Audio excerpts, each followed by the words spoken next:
خیز ماشین اومده کارا ببین.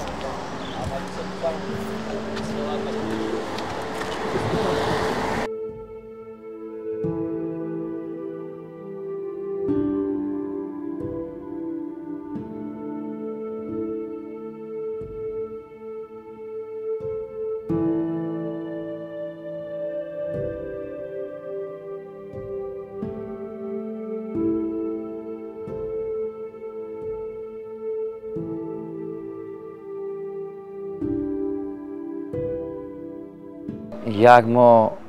گوییم همینجا با استیم همین 10 روزش کار نمیشد گوییم میشه 10 روزش کار نمیشد آیا خدمت میشد آیا کار نمیشد آیا کار سوس میشد هر کی رزق نصیبش میاد زمستون با کارامو سوس میشه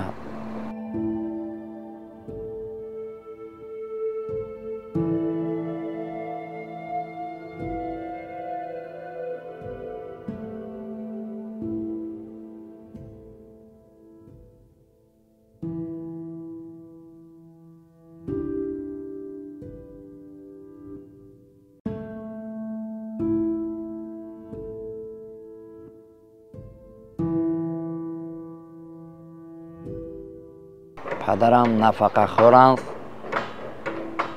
اپچم خانشین است دادرم مالی بیکاره است مکتب میانه تمام کردگی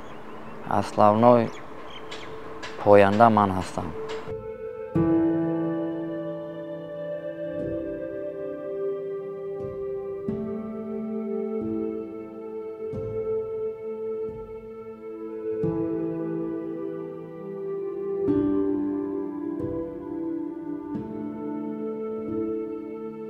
من صنف 10 پره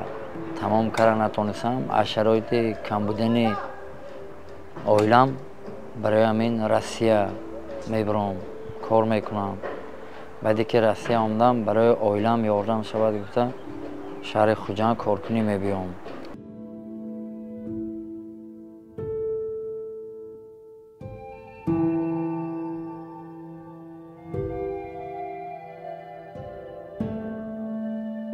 آینده به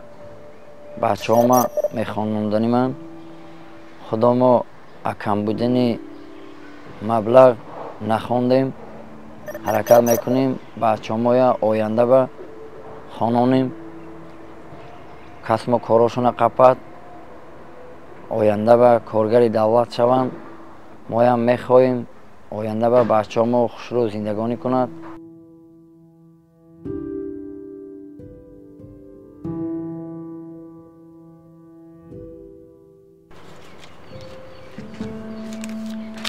رحمت سلامت باشد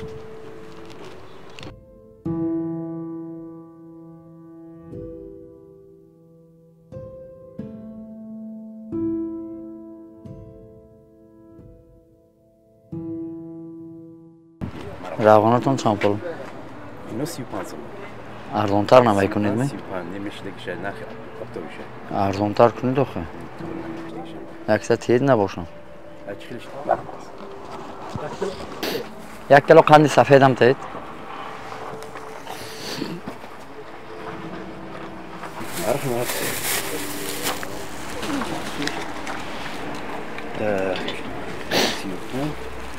شاید